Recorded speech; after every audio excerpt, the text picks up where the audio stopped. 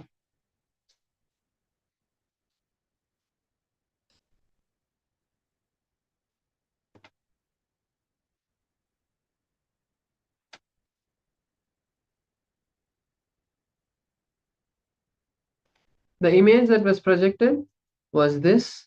It's a picture of a rocket taking off. So here you can see the colors that were there. We have the huge smoke clouds and the fire of the rocket, the orange fire of the rocket, and you have the blue sky. And also, because of the shadow, the water looks dark and black.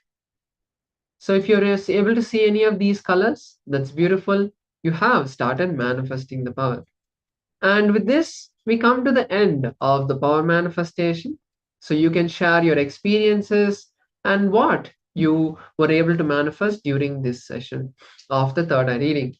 And now let's move into learning about today's powerful cognition, which is the Ashtanga Yoga process. So what is Ashtanga Yoga process and what is the goal of today's session? Today, basically, we are going to be breaking our patterns with yoga. As beautifully, Paramashiva has revealed the science of yoga in the agamas called the Yoga Pada. These are not just body postures as we think. We cognize yoga as only doing some body postures, but now all of you have understood through performing the everyday Dvitiya Vinyasa Krama that it's not about only doing the body postures. There are 12 other components. And apart from these 12 other components, there are other 6 parts of the yoga which give us the various other experiences and powerful ways to overcome our patterns, our parasites, our incompletions, and experience Paramashiva. As Swamiji beautifully says, and I quoted before, when you have a yogic body, you will be able to have a Vedic mind because you will be able to break all of your boundaries. And when you break your boundaries, you will break your patterns. So now we are going to be listening to a beautiful satsang where Swamiji introduces this powerful science of Ashtanga Yoga, who revived this beautiful tradition and the techniques from this tradition. Let's be in the space of listening and enjoy these powerful cognitions.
Today's satsang, the science, yoga is bliss. Path may not produce the every medical experience. It is science. Education to extend that previous given. Today's that end, I am really going to reveal.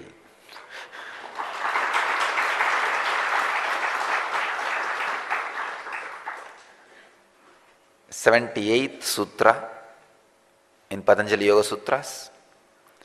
In second chapter, 27th verse.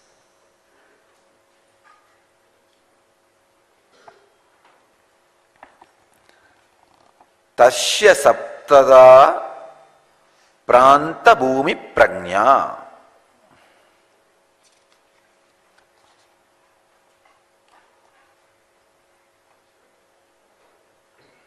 Swami Vivekananda translates the sutra as, his knowledge is attained in 7 supreme steps.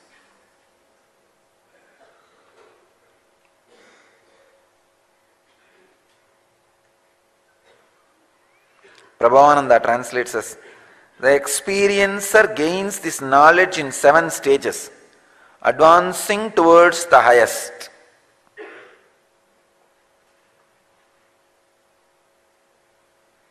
Swami Sachidananda translates as, one's wisdom in the final stage is 7-fold.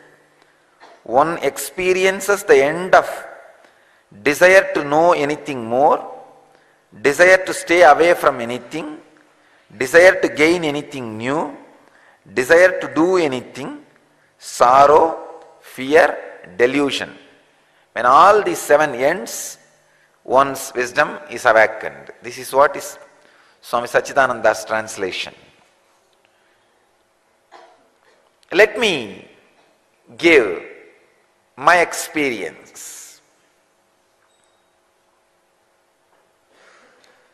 Tasya saptada pranta bhumi prajna. His knowledge is attained in 7 supreme steps.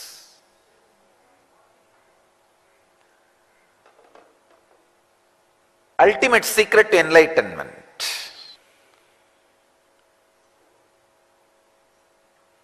I wanted to give you first the secret. Then, step by step, the deeper truths of this Yoga Sutra, this Sutra. The first secret you need to know about enlightenment is, the moment you become interested in enlightenment, cosmos is such, it showers you with so many ideas about enlightenment, truths about enlightenment. Please understand. For example, compassion leads to enlightenment. Immediately your mind starts processing. You take that idea to its logical end. You feel, if I am completely compassionate, what can happen? People can take advantage of me.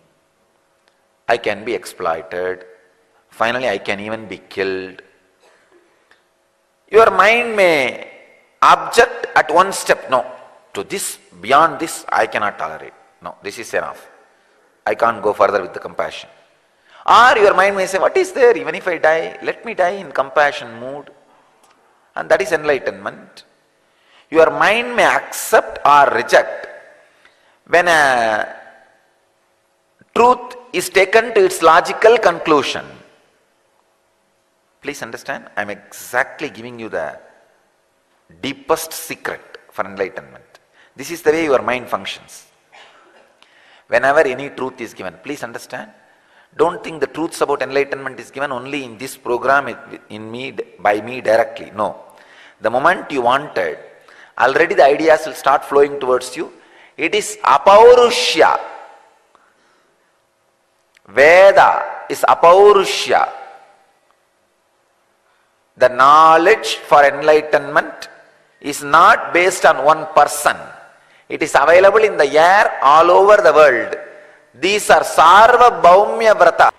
Again in this science, Patanjali emphasizes in this sutra. The sutra is in the second chapter, 28th verse, in the whole Yoga Sutras, 79th Sutra.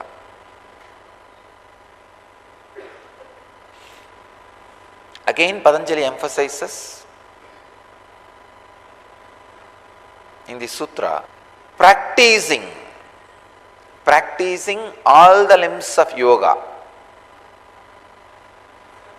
Yama, Niyama, pranayama, asana, of course, third is asana. Yama, niyama, asana, pranayama, pratyahara, dharana, dhyana, samadhi. These are the 8 limbs of yoga. Patanjali emphasizes in this sutra the practice. Please understand.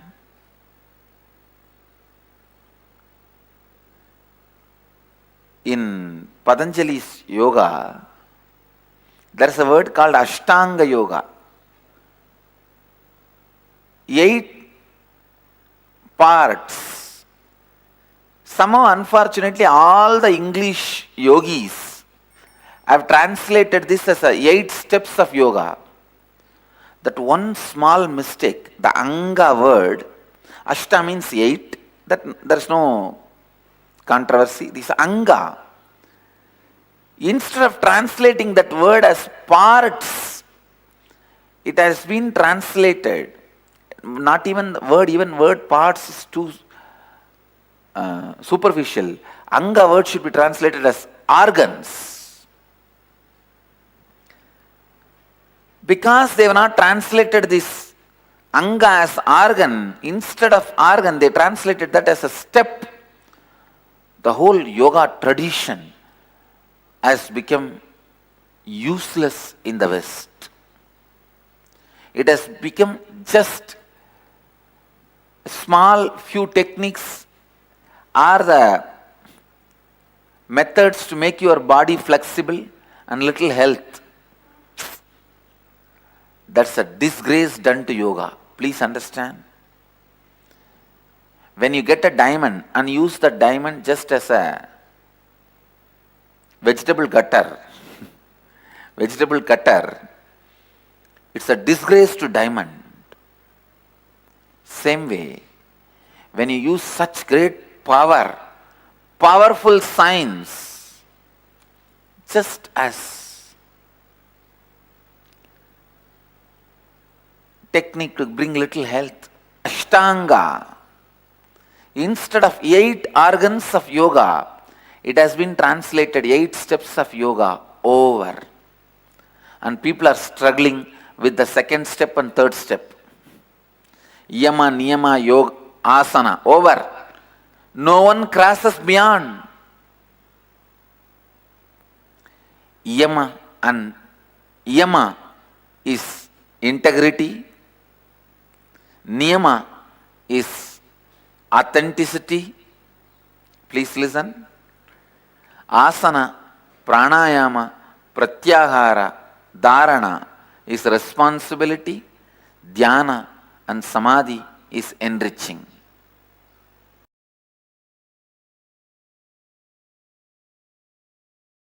Patanjali is the first man who declared spirituality does not need any faith.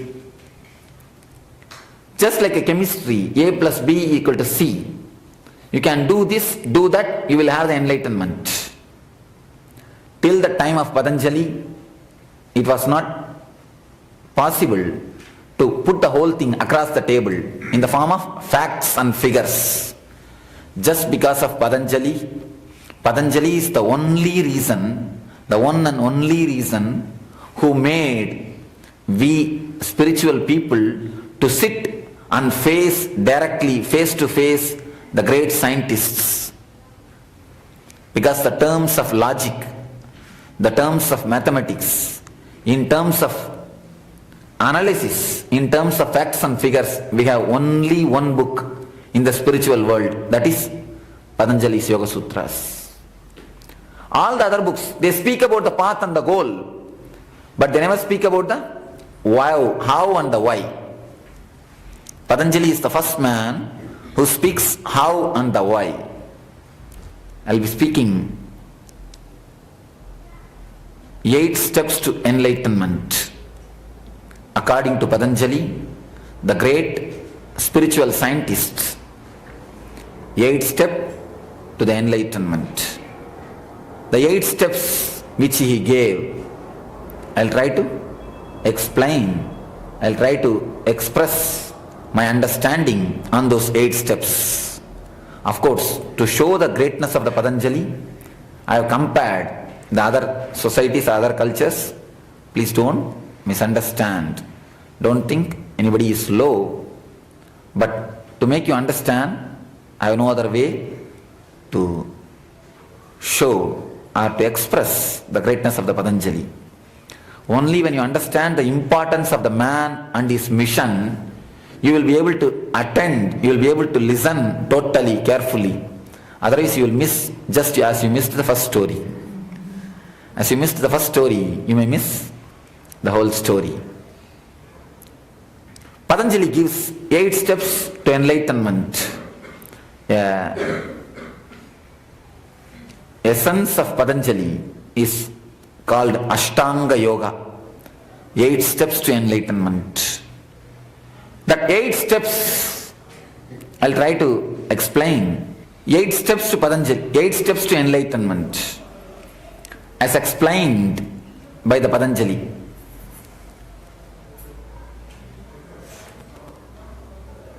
Let me just repeat the steps, 8 steps, then I'll try to explain one by one. Yama, Niyama, Asana, Pranayama, Pratyahara, Dharana, Dhyana, Samadhi. Of course, don't be frightened by these Sanskrit words. There is no need for you to remember it. Relax. In these 8, first 3, the Yama, Niyama and Asana belongs to the layer of body. All these 3 are physical. The next, Pranayama, Pratyahara, Dharana. These 3 belongs to the layer of mental, psychological. Dhyana and Samadhi belongs to the layer of spiritual, consciousness. So today we will see the first 3 things belongs to body. He gives a beautiful step-by-step explanation, the way, the path, a solid path. I can say, because of Patanjali, we can stand with backbone.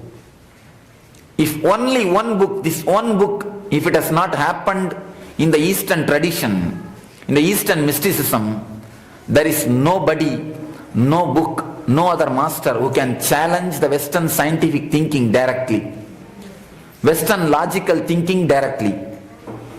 Because in the Western logic, they say, according to the science, according to their system, they say A plus B equal to C. Whether I do it or you do it or he does it or she does it, A plus B is C. It is proved. They question you.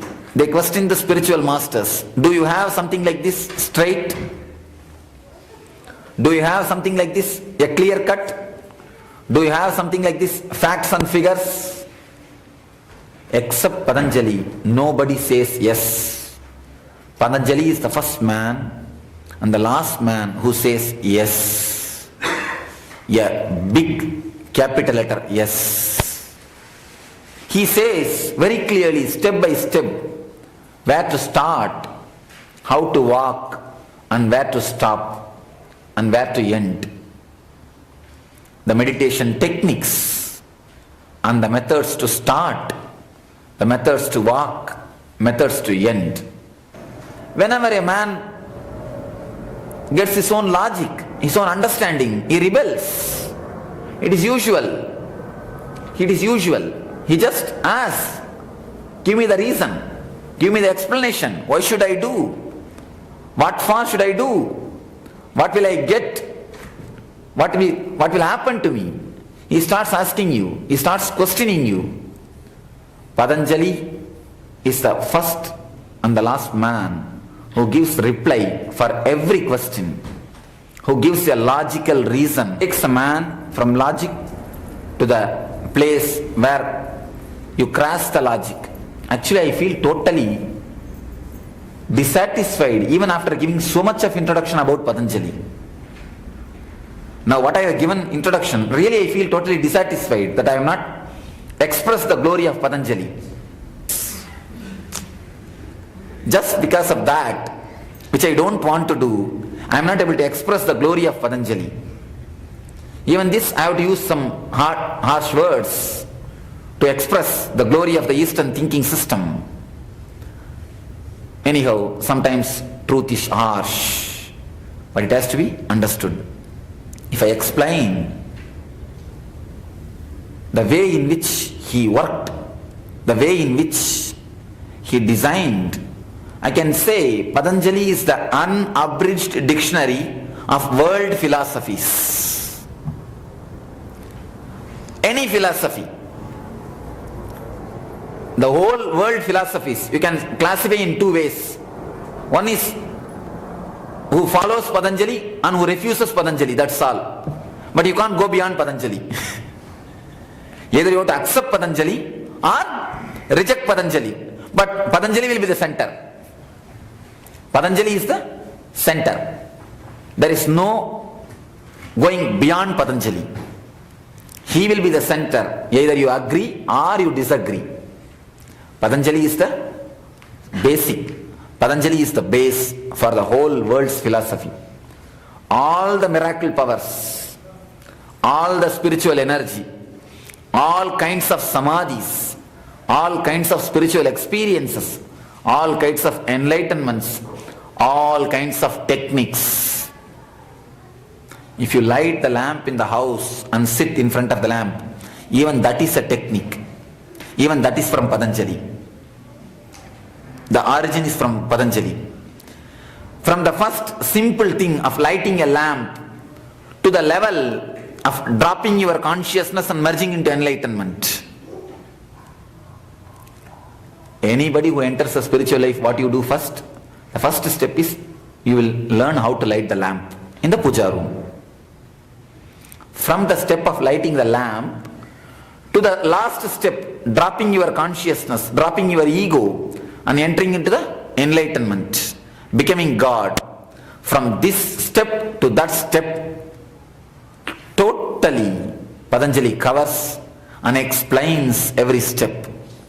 That's why I say he is an unabridged dictionary of world philosophies. I'll give the core of his teachings, what he means by his sutras. He has written a beautiful book called Patanjali Yoga Sutras. He has written 3 great books. One is Vyakarana, the Mahabhashya on Panini Sutras. Another one is on medicine. And the third is on yoga philosophy, on Yoga Sutras. Patanjali is considered to be the incarnation of Adisesha, the snake on which Vishnu is resting, the Vishnu's bed. And the small story of how the Yoga Sutras are created.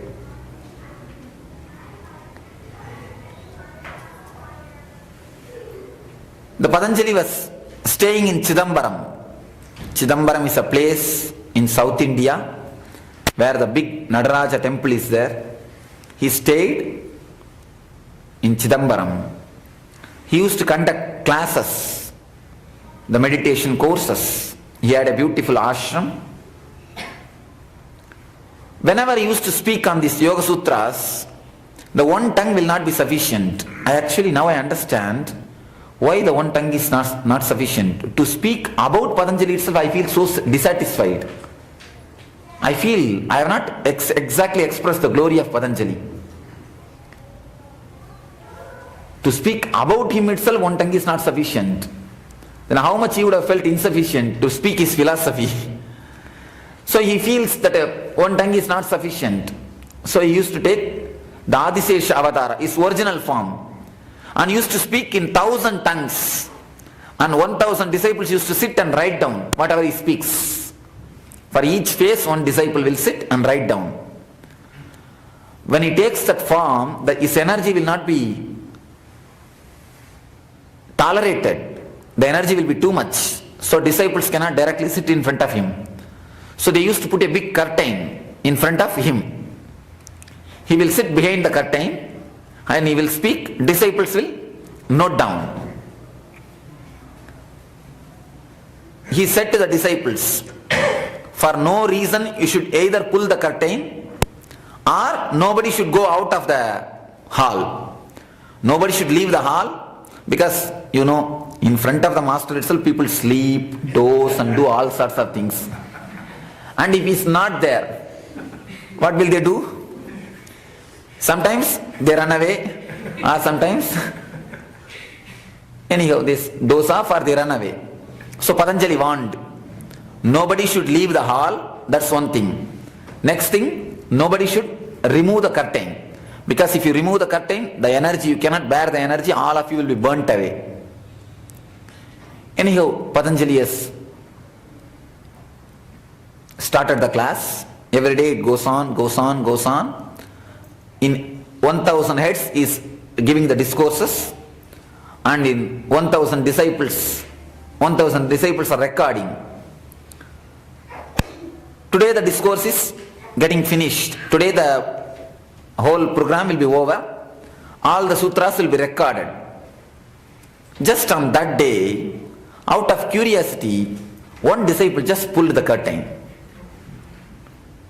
And the energy has flooded all the disciples who were there in front of him. The disciples and the copy works, the palm leaves, everything is just burnt.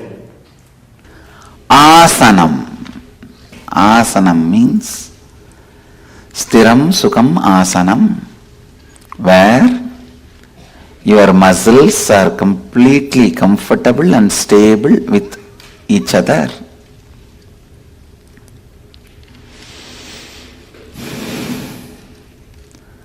Asanam, being comfortable and stable with other muscles is asanam. Next to asanam, pranayamaha. Please understand, I'll put the whole thing in one line. Pranayama is nothing but deep breathing, that's all. Whenever you remember yourself, decide to have at least 11 deep breaths. You will have the effect of pranayama. All pranayamas put together. Visualize you are breathing up to your knees.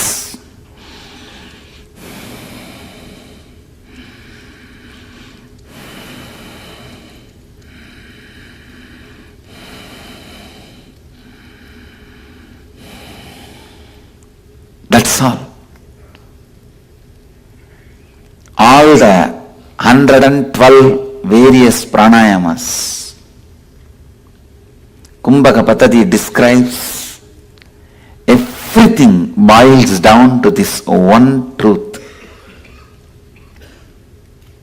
This one truth. That is deep breathing. Breathing through your belly and feeling the air up to your knees while standing.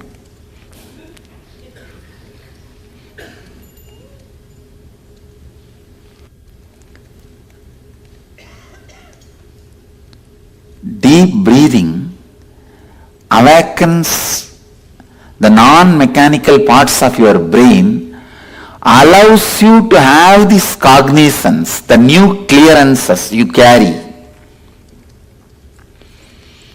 Please understand, unless your non-mechanical parts of the brain is awakened, even if you think, I am a clearance of joy, bliss, I am the embodiment of Shiva, no, you will not feel it. You will not be able to connect with it.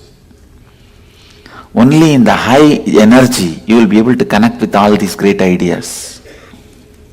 So deep breathing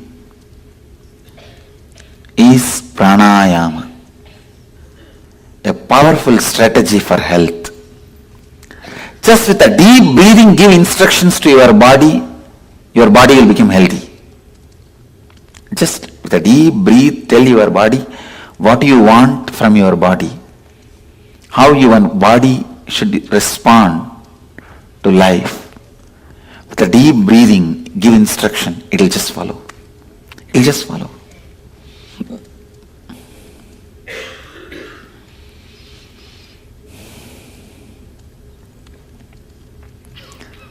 The next yogic strategy, a very powerful strategy, pratyahara. Please understand. I am defining pratyahara. Having passions for your new clearances to express on your system is pratyahara.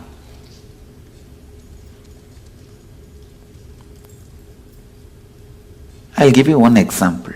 You say, I am the clearance of joy and bliss.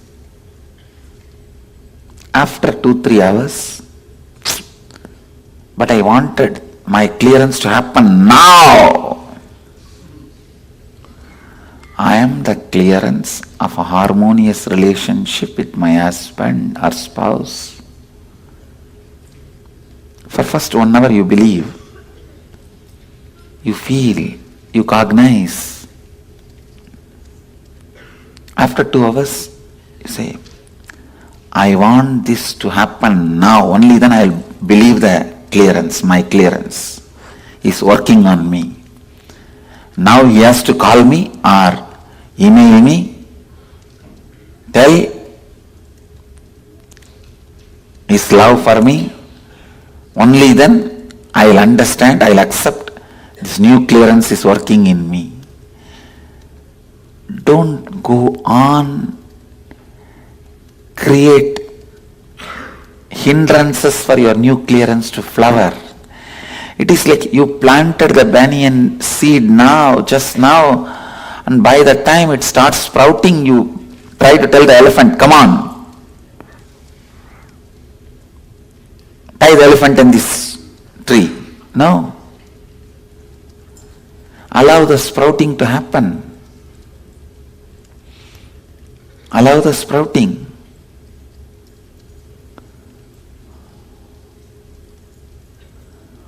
Holding on to the new clearance without falling back to the old clearances, with a sincere patience for this new clearance to flower,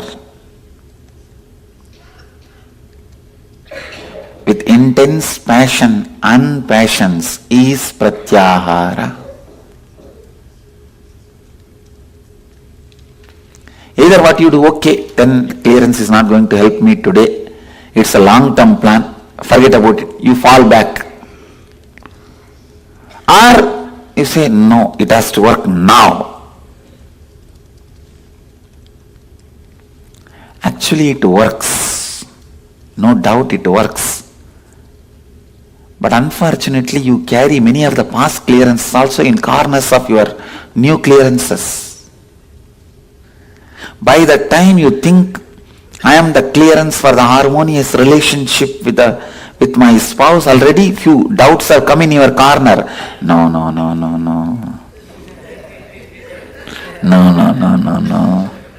How is that going to happen so immediately?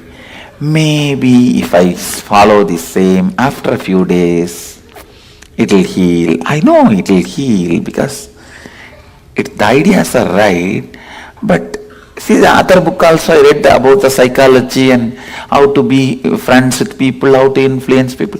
Like those patterns, like those ideas, it will all work, and maybe by the end of next year it will all be clear.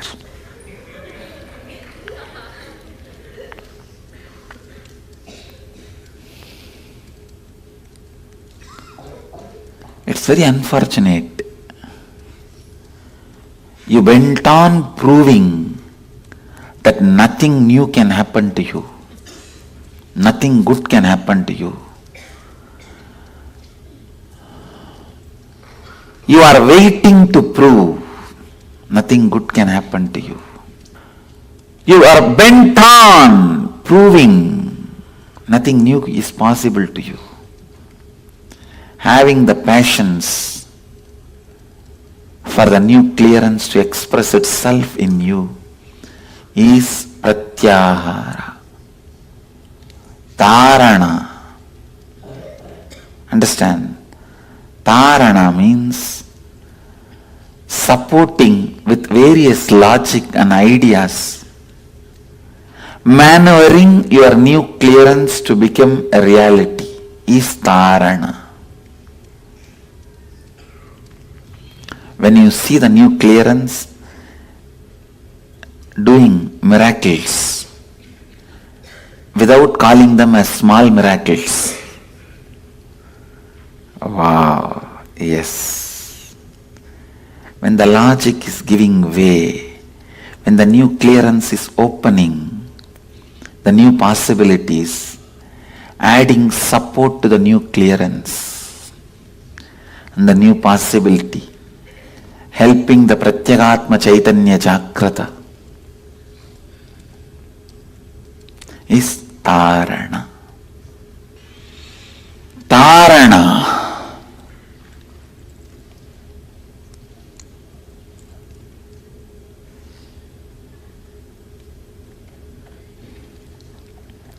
Connecting to satsang, continuously being around the people and ambience where these ideas are drilled, practiced. I tell you, living where the intelligent people are living itself is such an extraordinary thing in your life. That is the reason I created the ashram. Understand? In those days, when the Vedic tradition was in its peak,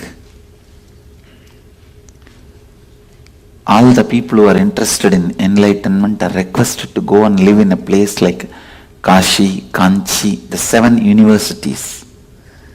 We had 7 places dedicated for enlightenment. Big universities, Kanchi, Kashi, Mathura, Patamathura and Dakshina Mathura. Dakshina Mathura is Madurai of South India, Tamil Nadu. Northern Mathura is the Mathura of Sri Krishna.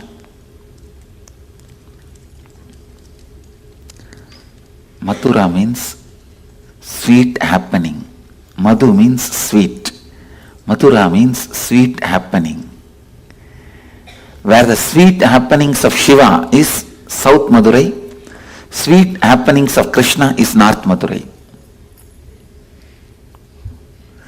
Sweet happenings of Krishna is the Mathura of UP. Sweet happenings of Shiva is Mathura of South India. It will continue to be the sweet happenings of Shiva.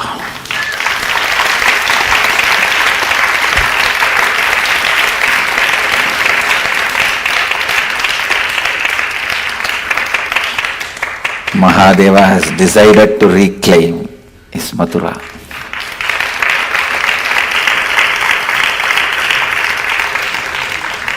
See, it's like many of our great souls, they have not become enlightened immediately. They went to Swarga and Kalpagala Varyanta. They lived in Swarga and enjoyed, and then they moved to Kailasha to live the enlightenment, to enjoy the moksha, Shivaloka Prapti.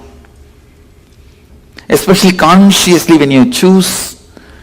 See, there are some people who never get the opportunity to choose the place where they are supposed to live. They are born in some rural slums or villages and live in thatched huts, die there itself. Forget about them.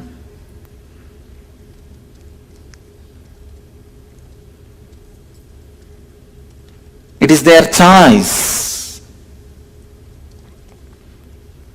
But consciously, whoever can choose your place of living, choose based on your clearance. Because your place the place where you are going to stay is the major decision you are doing to make your clearance into reality or destroy. Please understand. Sometimes people come and tell me, I really make the clearance of enlightenment, but in few days I am drowned. Come on. If you make the decision of living, please understand, your decision about the place where you are going to stay is an important component of dharana. Dharana means constantly being reminded and supported about the new clearances you create.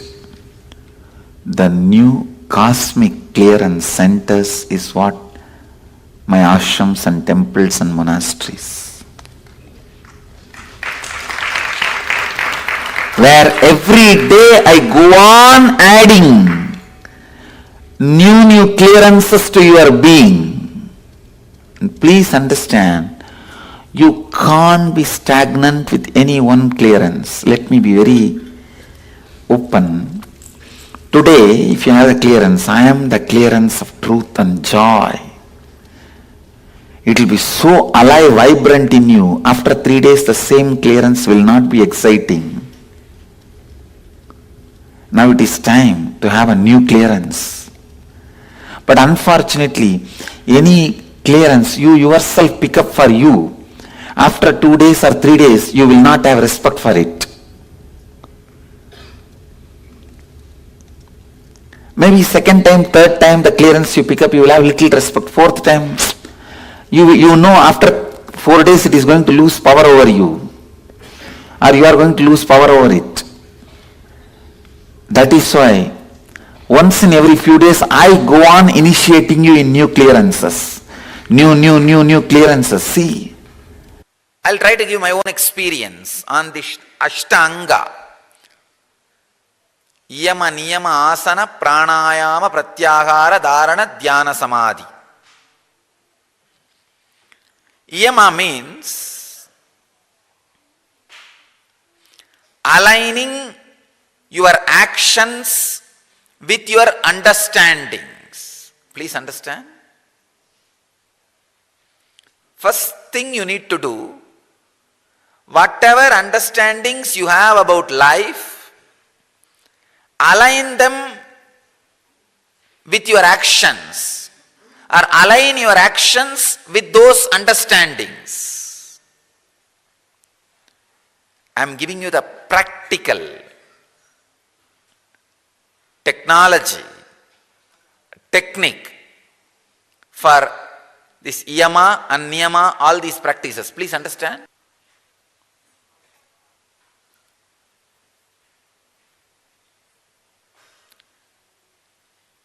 Not only I am giving you technical knowledge, I am giving you the technique also. Yama.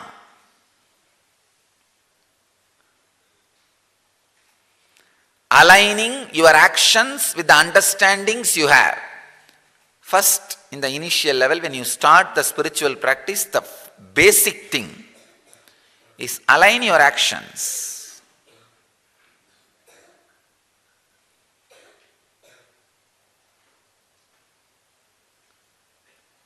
with understanding you have about life, about cosmos, about God,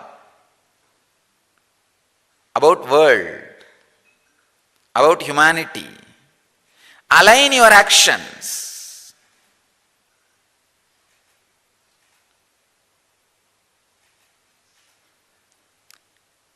Along with the understanding, or in tune with the understanding. This is yama. Then comes niyama. Increase your understanding to the higher and higher level. Raise the level of your understandings about these basic truths higher and higher through the right ideas. That is what is niyama is all about. Sadhana and receiving the right knowledge, these are the niyama. Please understand. Yama means aligning all your actions with your understanding. Niyama means raising your understanding continuously. Third comes asana, preparing your bio-memory for the intense spiritual experience and breakthrough in your consciousness. When the deeper strands of DNA gets awakened, when the non-mechanical parts of the brain is awakened, your body needs to hold that energy. The after and side effects of that, your body should be capable of holding it. It should be capable of radiating it. That is why in the Vedic tradition, we always give importance to altering the consciousness, the very source from which law and action erupts out spontaneously.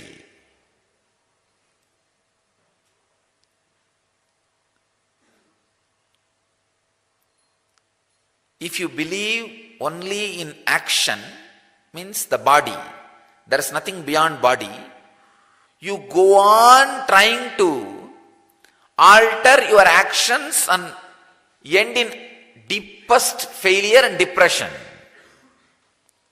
That is why all the morality imposed on the society, community, individuals who are not consciously grown leads more and more to depression and schizophrenic conditions.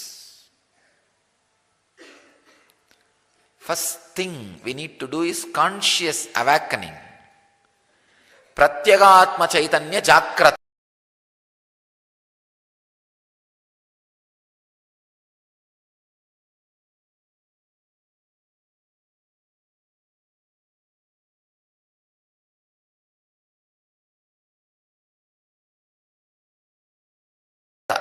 Individual awakening as then simple and conscious, the decision and conscious nature from your can come to you or to others. Please understand. Yama in Sanskrit language is not just law. One meaning of the word yama is law. The other meaning is the energy which executes the law. So in Sanskrit, the very word yama clearly expresses the very concept of what our master's understanding, the original truth. Law and execution are not two different energies. As long as you think that is two different energies, you will have a constant conflict.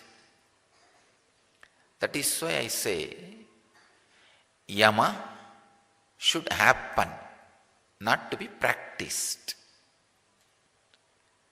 Whoever is trying to practice without raising their awareness are in difficulty. I am telling you, struggle. And if your struggle is too strong, depression. If it is really, really, really strong, schizophrenia. That's all.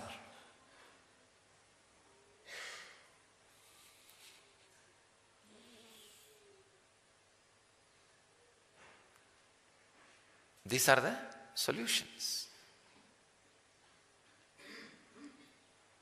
If you understand the word the yama,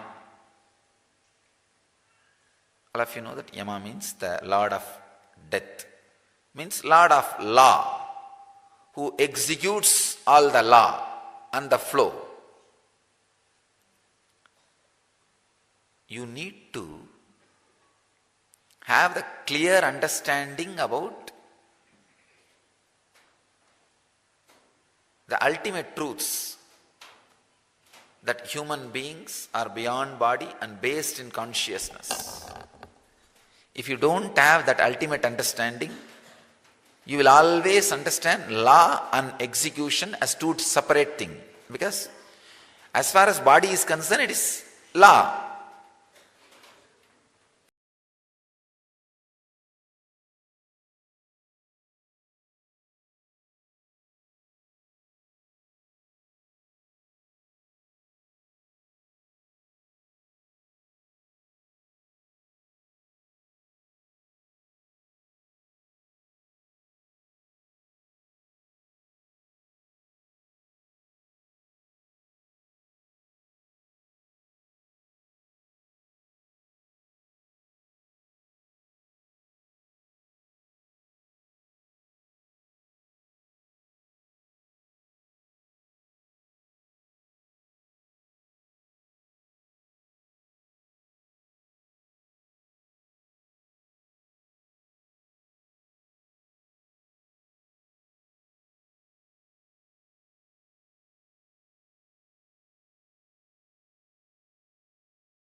Yes, so with that beautiful satsang where Swamiji started teaching us about the Ashtanga process, now we'll be moving into internalizing these powerful cognitions and understanding them deeper.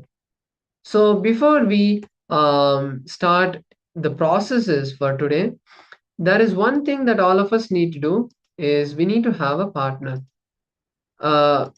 Person that you can talk to, who you can freely share your thoughts, someone like that, because today we are going to be having many processes which will require you to have you to talk with someone, you to share your cognitions, your thoughts, and make them understand particular things. So for that we need to have a few people that we can talk to. So they'll be called your teamly, because it's your team plus your family. Anyone from both of this is welcome to join the Paramashivoham program. You can invite them to be part of the program itself. You can call them and you can request them to come on to the Zoom. So basically, today we are going to be having the different processes which have where you'll be needing to talk to people. So at least you should have two people you can have, and these powerful processes will help you complete with various powerlessness you face in your life. Connect with them, your near and dear ones, and your local sangha, or anyone from your team, and you can bring them for the Paramashivoham. So let's now take a few minutes to call two people. Let's begin.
Yes. So after this internalization exercise, where actually you are getting a form of a process to have a multiple teamed process where you can form a team. So with this, we are entering into the power manifestation round.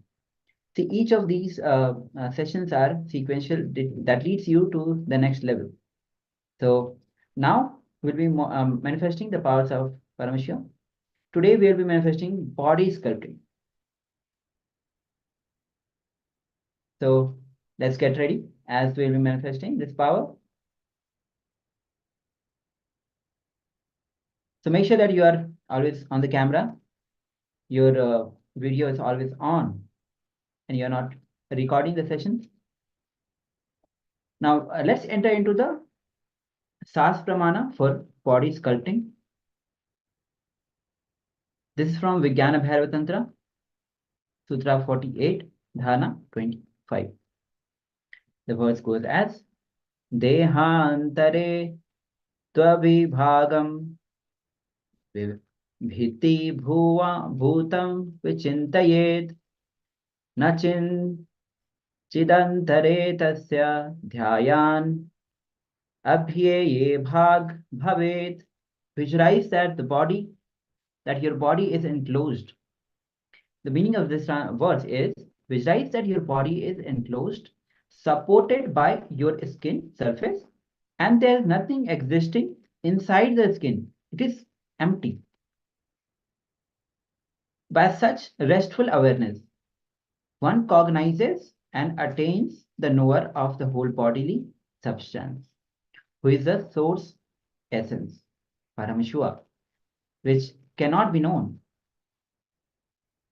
So, with this, Sas Pramana, we'll enter into the power manifestations. So, sit with head neck in a straight line, spine in a straight line.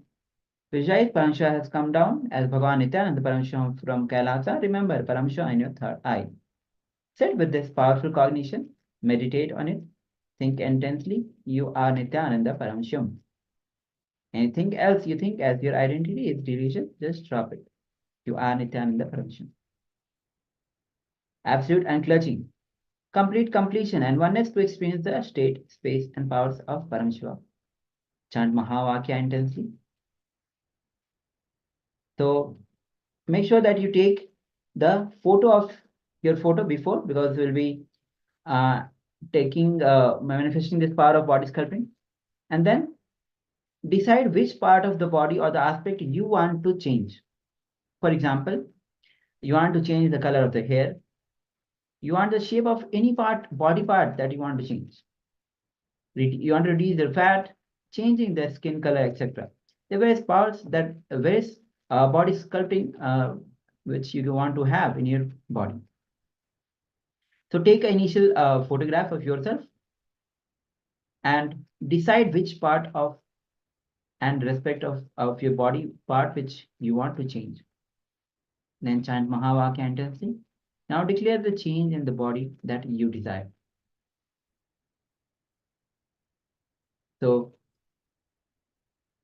make sure that you cognize as in the Shastra, Pramana, the verse, the translation of, I will read it again so that you visualize that your body is enclosed, supported by your skin surface, and there's nothing existing inside the skin.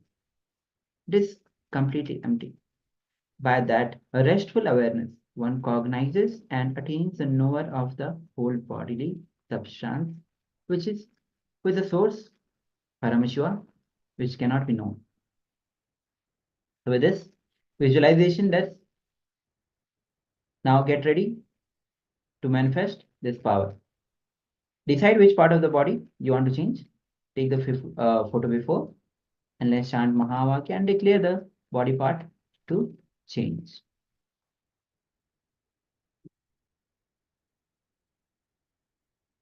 So now we'll be manifesting this power.